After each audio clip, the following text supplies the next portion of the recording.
Assalamualaikum, halo semuanya, balik lagi di channel YouTube aku, Pipi Fitri. Jangan lupa di like, comment, and subscribe.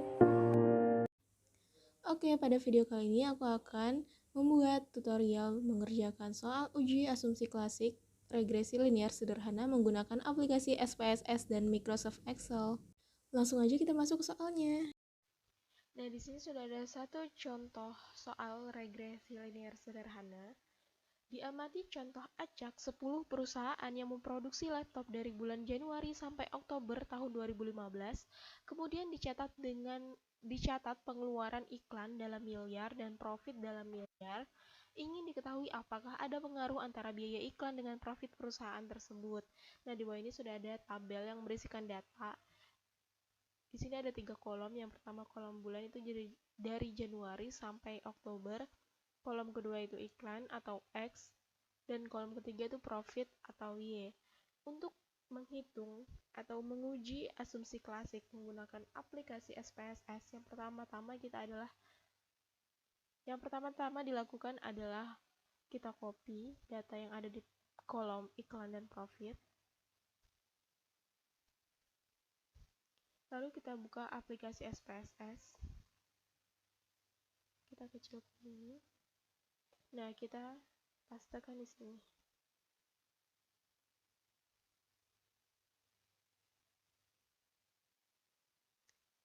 Nah, di sini ada 2 kolom juga, belum dikasih nama ya. Di sini seharusnya X dan Y kita ubah di variabel view. Lalu var01 ini kita ubah menjadi X. Sedangkan var02 ini kita ubah jadi Y. Untuk decimalsnya kita kosongkan aja, karena di sini tidak ada angka decimals. Untuk label kita sesuaikan X adalah iklan,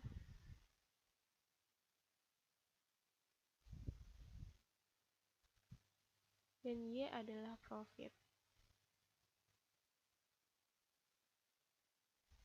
Kita coba itu. Ubah jadi scale aja. Lalu semua kita kembali ke data view. Sini ada kolom X dan kolom Y. Yang pertama kali kita uji adalah uji normalitas. Caranya, kita klik analyze, kita cari yang regression, lalu linear, kita klik.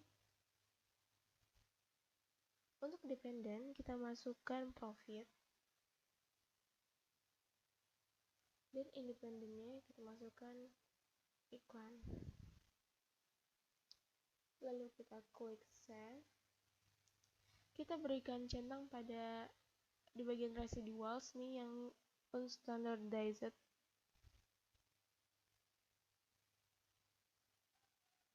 Lalu continue, klik OK. Keluar ya. Kita kembali lagi ke sini. Nah, di sini ada kolom residual. Selanjutnya kita pergi ke analyze lagi. Kita cari yang non-parametric test. Klik legacy dialogs dan kita pilih yang one sample K. Untuk tes variable listnya kita masukkan yang unstandardized. Lalu klik OK. Nah, di sini sudah keluar output datanya. Kita ambil yang tabel ini ya, one sample Kolmogorov. Kita pindahkan tabel ini ke sebelah sini. Nah, jadi hasilnya yang kita lihat yaitu yang bagian unstandardized residual di bagian paling bawah yaitu 0,200. Untuk selanjutnya kita akan menguji homoskedastisitas. Caranya itu yang kita pergi ke analyze lagi, lalu klik correlate, pilih yang bivariate. Variablesnya kita masukkan iklan dan unstandardized. Lalu kita berikan centang pada Spearman, lalu uncentang aja nih. Terus klik OK. Sini muncul data lagi. Kita lihat yang di tabel correlation.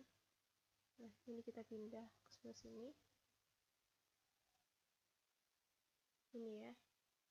Yang kita lihat adalah sig2 Tailwind ini 0,751. Oke. Yang ketiga, kita akan menguji autokorelasi. Caranya, kita pergi lagi ke aplikasi SPSS, klik Analyze, lalu kita pilih Regression, klik Linear. Nah, di sini sudah ada dependennya itu profit dan independennya itu iklan. Kita klik yang statistik, berikan centang pada estimation, estimates, dan model fit, dan juga berikan centang pada Durbin-Watson. Lalu continue dan klik OK. Nah, di sini kita ambil di tabel model summary, kita pindahkan lagi ke sebelah sini. Nah, kita lihat di bagian kolom Durbin-Watson, sini hasilnya 2,549. Selanjutnya, kita akan melihat kesimpulan dari masing-masing uji ini. Oke. Untuk yang pertama, uji normalitas, di mana diketahui di sini nilai SIG-nya yaitu 0,200. Jadi, dasar pengambilan keputusan adalah jika nilai SIG lebih dari 0,05, maka residual berdistribusi normal. Nah, berdasarkan output data, yaitu tabel ini, terlihat bahwa nilai SIG yaitu 0,200 lebih besar dari 0,05. Maka dapat disimpulkan bahwa residual berdistribusi normal. Nah, selanjutnya yaitu uji homoskedastisitas, di mana di sini diketahui bahwa nilai SIG dari tabel correlation yaitu 0,751. Nah, dasar pengambilan keputusan dari uji homoskedastisitas yaitu jika nilai SIG lebih besar dari 0,05, maka residual memiliki varians yang sama atau homoskedastisitas. Berdasarkan output data terlihat bahwa nilai SIG yaitu 0,751 itu lebih besar dari 0,05. Maka dapat disimpulkan bahwa residual memiliki varians yang sama. Yang selanjutnya yaitu uji autokorelasi. Di sini didapat data pada tabel summary di bagian kolom Durbin-Watson. Hasilnya adalah 2,549. Nah, untuk kriteria pengujiannya, yaitu yang pertama, jika D kurang dari DL atau D lebih dari 4 DL, maka terdapat autokorelasi. Yang kedua, jika DU kurang dari D, D kurang dari 4 DU, maka tidak autokorelasi. Dan yang ketiga, jika DL kurang dari D dan D kurang dari DU, maka tidak menghasilkan kesimpulan pasti. Nah, kita lihat di sini ada tabel Durbin-Watson dengan alfa 5%. Kita lihat di sini N, jumlah datanya tadi adalah 10 dan K-nya itu 1. Nah, di sini ada kolom DL dan DU. Kita lihat di sini bertemunya di 0,8791 dan 1,3197. Yang artinya berdasarkan output data terlihat. Nah, selanjutnya bahwa kita akan nilai mencoba DU menguji kurang dari data D regresi dan nilai linier D kurang sederhana dari 4 menggunakan DU Microsoft Excel, dan kita atau akan bandingkan hasilnya dengan 1,3197 hasil dari kurang dari SPSS. Pertama-tama kita 2,549 copy dulu dan data dari kolom iklan dan 2,549 profit, kurang dari lalu kita pindahkan ke 2,680. Microsoft Maka Excel. dapat disimpulkan bahwa Nah, tidak ini ada datanya sudah korelasi dipindahkan, antara satu lalu periode kita T akan dengan periode uji yang pertama sebelumnya. yaitu uji normalitas. Dengan kita pergi ke data, lalu klik analisis data, cari regression, lalu diklik klik OK. Dan untuk Y kita pilih dari profit sampai bawah, dan untuk yang X kita klik kolom iklan sampai bawah. Terus untuk alfanya kita menggunakan 0,05, jadi confidence-nya 95%, yaitu 100% dikurang 5%. Nah, untuk selanjutnya peletakan hasilnya kita akan taruh di kolom yang sudah disediakan, yaitu di hasil regresi. Lalu kita klik summary output, lalu klik OK lagi. Ini juga dipencet OK. Nah, di sini muncul data output berupa summary output, ANOVA, dan residual output.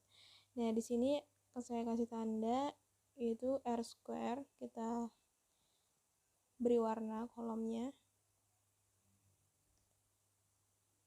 Oke, selanjutnya di tabel ANOVA di kolom F kita kasih warna lagi, dan di koefisien kita kasih warna. Juga di T, tabel T ya. Nah, R² itu menunjukkan persen, seberapa persen berpengaruhnya iklan terhadap profit perusahaan. Dapat dilihat di situ datanya. Nilai SIG itu kita ubah desimalnya menjadi 4 angka di belakang koma. Nah, di situ hasilnya adalah 0,000, yang artinya kurang dari 0,05. Oh iya, yang tadi itu merupakan hasil regresi, bukan uji normalitas. Untuk uji normalitasnya, kita akan kembali ke data tadi, lalu kita ke data analisis lagi. Tuh, diklik data analisis, kita cari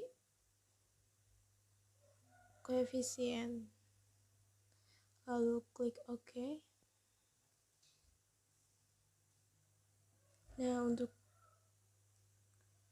intervalnya kita blok di bagian iklan, dari iklan itu sampai bawah, sampai yang bulan Oktober itu ya, iklan beserta profitnya di blok, lalu berikan centang, dan hasilnya kita akan letakkan di slide bagian uji normalitas. Oke.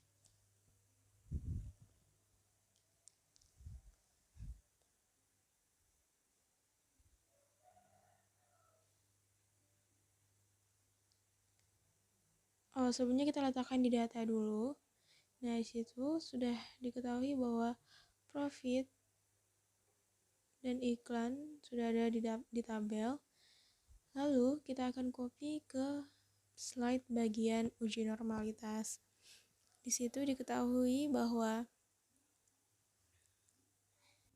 nilai yang ada pada tabel yaitu 0,9 sekian-sekian, yang artinya SIG-nya lebih besar daripada 0,05. Maka dapat diambil kesimpulan bahwa jika nilai SIG lebih dari 0,05, maka residual berdistribusi normal. Berdasarkan output data terlihat bahwa nilai SIG lebih besar dari 0,5. Oke, selanjutnya kita akan menguji homoskedastisitas. Nah, langsung aja tabelnya kita copy. Di sini sudah saya buatkan tabel. Untuk mencari di antaranya ada kolom bulan, iklan, profit. Kita ketik sama profit dengan perkiraan, lalu kita kembali ke hasil regresi. Nah, untuk mencari profit perkiraan yang itu kita lalu F4, klik isi di keyboard F4, sama ditambah di bagian iklan, kita klik lalu F4 lagi dikali dengan angka di nilai iklannya itu B4, lalu klik enter. Begitu juga dengan selanjutnya, kita copy ke bawah. Nah, di sini sudah ada, hasilnya akan sama dengan profit. Jika sudah sama berarti perhitungan kita benar. Lalu selanjutnya kita akan mengisi kolom UT. Caranya adalah dengan klik sama dengan, lalu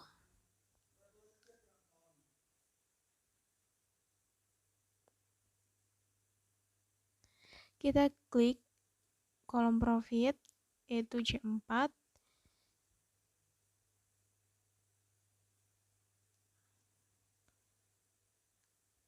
dikurang dengan kolom profit perkiraan atau D4, lalu tekan enter.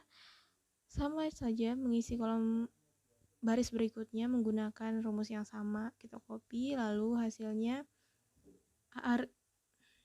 harusnya 0. Nah, hasilnya 0 kan. Nah, terus selanjutnya kita akan mengisi kolom UT kuadrat. Caranya adalah sama dengan kita klik di kolom E4, kita kalikan lagi dengan E4 karena kuadrat kan. Di situ akan muncul hasilnya.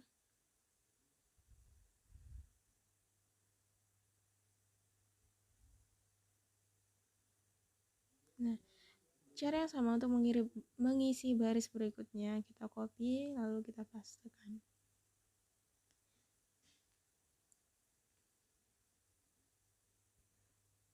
Oke. Nah, di sini sudah terisi semua kolom-kolomnya.